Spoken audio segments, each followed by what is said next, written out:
आइए हम प्रभु के वचनों को देखेंगे। आज जो प्रभु का वचन है वो रोमियो 10 उसका 10 वचन है, 10 पद उसका 10 आयत। आइए हम प्रभु के वचनों को देखेंगे और मैं आपके बीच में पढ़ दूंगा। आज का जो टाइटल है विश्वास जो सदैव धन्यवाद देता है। आइए मैं आपके बीच में वचन को पढ़ दूंगा। क्योंकि धार्मिकता के लिए मन से विश्वास किया जाता है और उद्धार के लिए मुंह से अंगीकार किया जाता है। आमीन। ये जो वचन है वो कहता है कि जो विश्वासी, जो संत होते हैं, जो सचमुच प्रभु पे विश्वास करते हैं, वो ऐसे व्यक्ति होते हैं जो हृदय से यीशु पर विश्वास करते हैं और धार्मिकता प्राप्त करने के लिए और अपने मुंह से स्वीकार करके बचाए जाते हैं।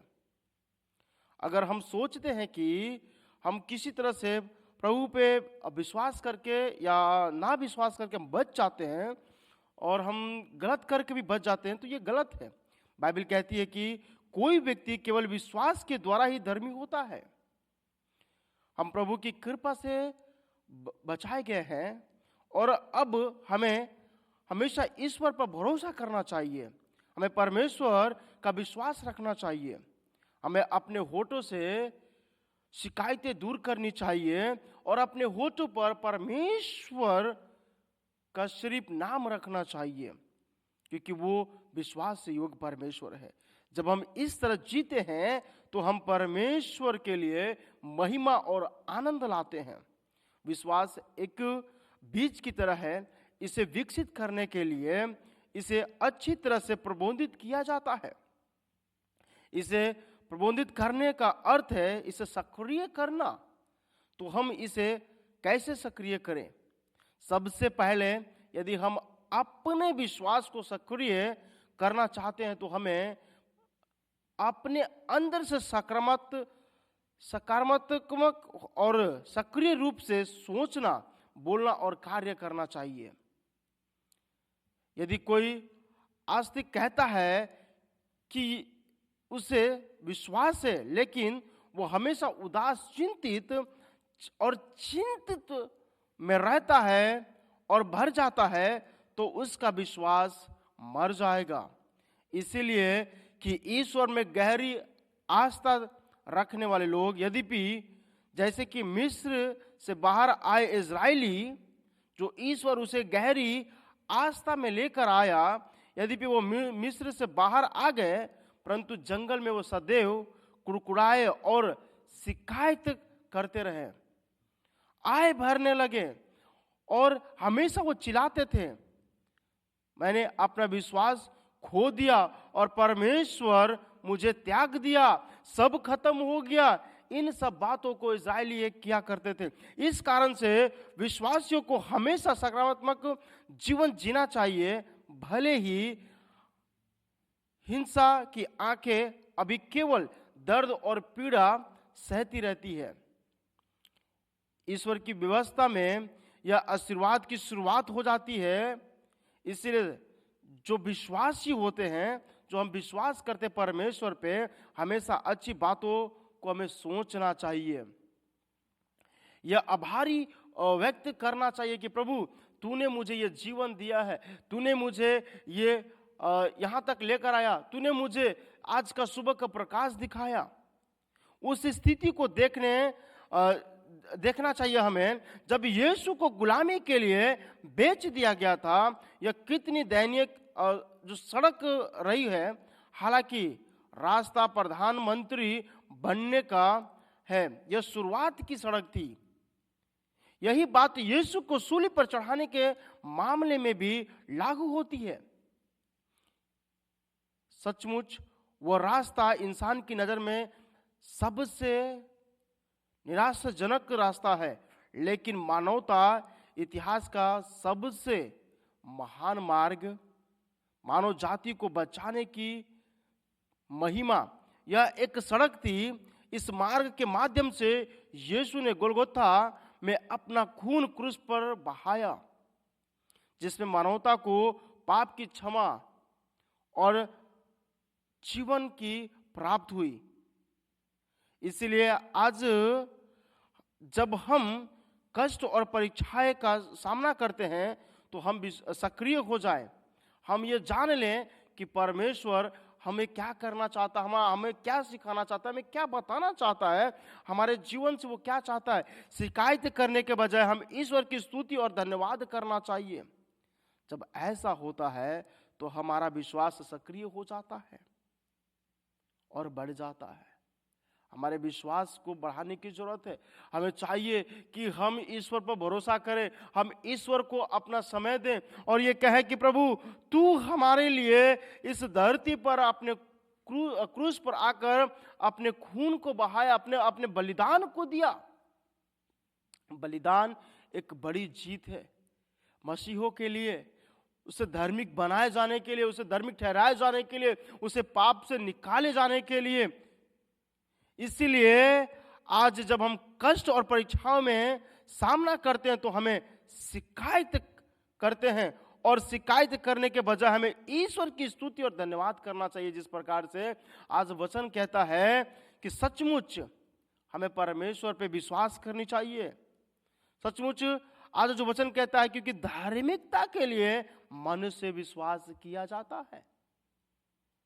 यदि आपके जीवन में मन से विश्वास ना हो, यदि आपके जीवन में ईश्वर पर भरोसा ना हो, यदि आपके जीवन में आप ईश्वर को अपना समय नहीं दे पा रहे हैं, यदि आपके जीवन में सचमुच उन वचनों पे भरोसा नहीं है, विश्वास नहीं है, आपका जीवन शिकायतों से, पीड़ा से, तकलीफों से भर जाता है। आप तमाम इस दुनिया दौर की बातों को जानने लगते हैं। मैंने बताया कि इजरायली सब परमेश्वर ने उन्हें निकाल कर लेकर आया और उन्हें चाहता था कि कनान देश को ले चलूं, लेकिन वो रास्ते में कुड़कुड़ाते, चिल्लाते और परमेश्वर पे दोष लगाते कि तू हमें वहां से निकाल कर लेकर आया और हमें इस कठिन मार्ग को दिया करके।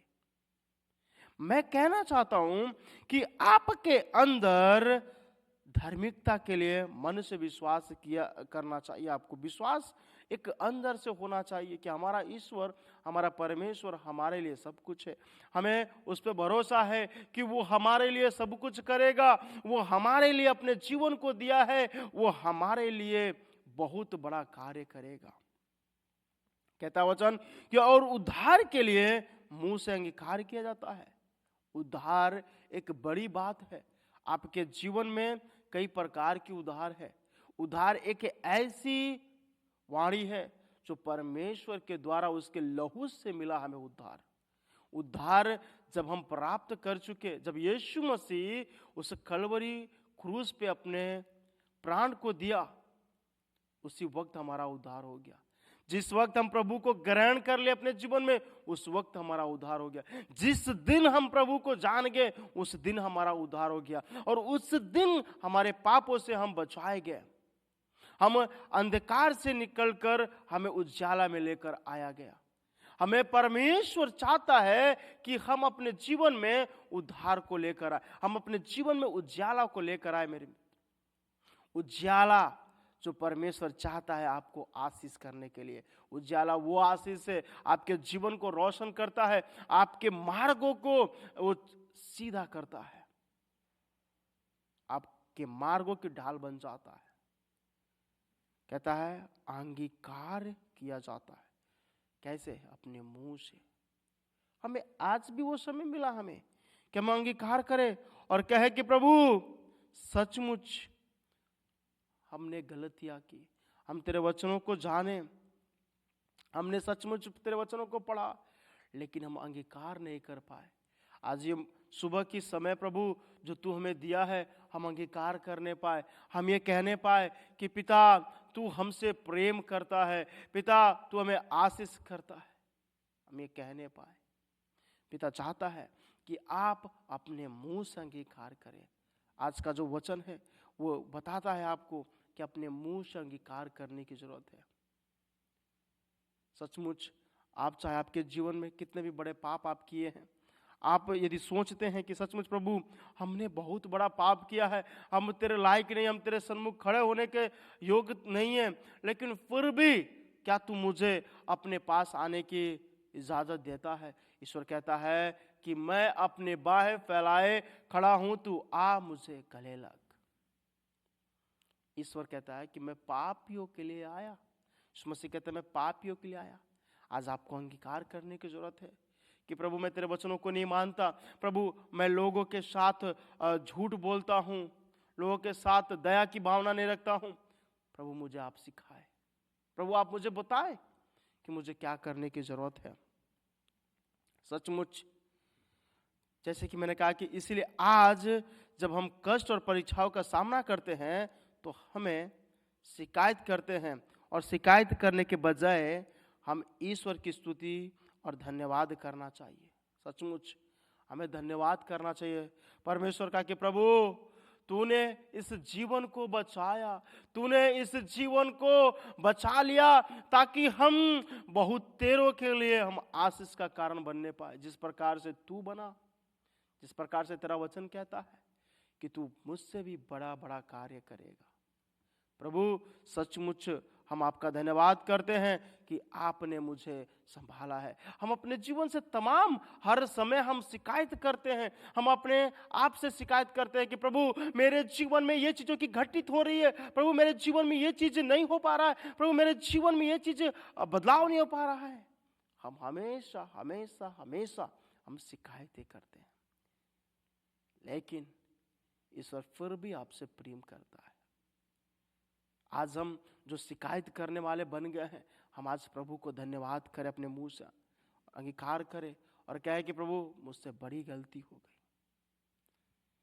इसके अलावा हमारे विश्वास को सक्रिय करने के लिए हम जो भी विश्वास जो करते हैं, हमें अपने ओठ से स्वीकार करना होगा कि होठ रचनात्मक ऐतिहासिक को जन्म देते हैं।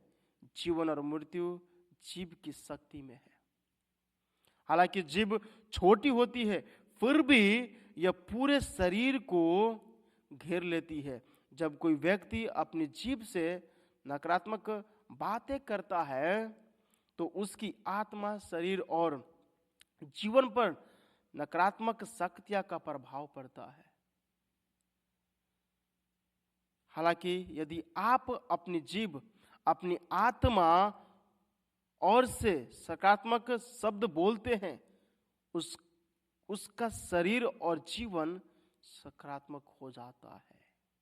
हम अपने जीभ से, अपने मुंह से हमें अच्छी बातों को करना चाहिए।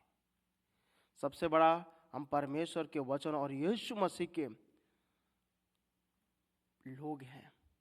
विश्वास हम करते हैं, हम उससे जानते हैं। हमें अपने ओर से अनुग्रह स्वीकार करना चाहिए। जो वचन है इस पर जोर देता है, वह कहता है कि हमारे परमेश्वर को, परमेश्वर की महिमा पर विश्वास है, हमें दृढ़ता से जाननी चाहिए। आमीन। हमें सचमुच हमें अपने ओठों से अंगीकार करके हमें परमेश्वर की महिमा करनी चाहिए, सकारात्मक बातों को करना चाहिए और हमें परमेश्वर में सक्रिय हो जाना है कि प्रभु तूने ये जीवन दिया है, इस जीवन के लिए तेरा धन्यवाद। प्रभु को धन्यवाद देना चाहिए। प्रभु सचमुच जो आपको बनाया, जो आपको रचा, वो चाहता है कि आप प्रभु के सन्मुख आए और प्रभु से प्रार्थना करें। वो चाहता है कि प्रत्येक जन से प्रार्थना करे। ये जो सुबह का समय मिला आपको, हमें अपने ओठों से अनुग्रह स्वीकार करना चाहिए। आप लोग अपने ओठों से परमेश्वर को स्वीकार करें। वो परमेश्वर जिसने इकलौता पुत्र को इस धरती पर भेजा ताकि जो कोई इस पर विश्वास करे वो नष्ट न परंतु अनंत जीवन पाए।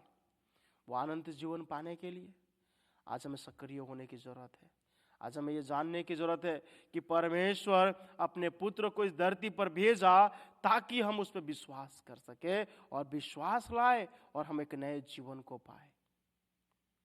आइए हम प्रार्थना करेंगे और कहेंगे कि प्रभु तेरा वचन जिस प्रकार से कहता है कि धार्मिकता के लिए मन से विश्वास करना चाहिए और उद्धार के लिए मुंह से अंगीकार। प्रभु हम तेरा धन्यवाद करते हैं जिस प्रकार से आपका वचन आज कहता है कि धार्मिकता के लिए मन से विश्वास करने की जरूरत है और उद्धार के लिए मुंह से अंगीकार। आज हम वो धार्मिकता को अपने जीवन में लाते हैं, हर विश्वास को प्रभु बढ़ाए रखते हैं, सक्रिय करते हैं प्रभु जी। प्रभु उद्धार के लिए अपने मुंह को खोलते हैं और अंगीकार करते हैं कि ईश्वर, मैंने जो अपने जीवन में पापों को किया है, अपने जीवन में जो गलतियां को किया, उस गलतियों को स्वीकार करते हैं और ईश्वर आज तुझे भरोसा करते हैं कि तू हमारी सहायता करे और मदद करे। आज जो लोग तेरे वचन को इस वक्त सुन रहे हैं, उनके पास सचमुच समय नहीं है इस वचन को सुनने के लिए भी, लेकिन हम प्रार्थना करते हैं कि वो अंगीकार करे कि प्रभु हम वह ऐसा व्यक्ति बन सके कि हम तेरे वचनों को सुन सके। प्रभु आज हम लोग ऑनलाइन के माध्यम से, यूट्यूब के माध्यम से आज प्रभु कई तरह से प्रभु हम वचनों को दे रहे हैं ताकि लोग प्रभु तुझे जानने वाला हो सके, लोग तुझे प्रभु ये जान सके कि यहोवा हमें जो सामर्थ देता है वो सचमुच प्रेमी परमेश्वर है। आज ये चीज होने पाए जीवन से। प्रभु सारे बिनते को तेरे हाथों में सौंपते, तेरे बेटे यीशु के नाम से कबूल कर, आमीन।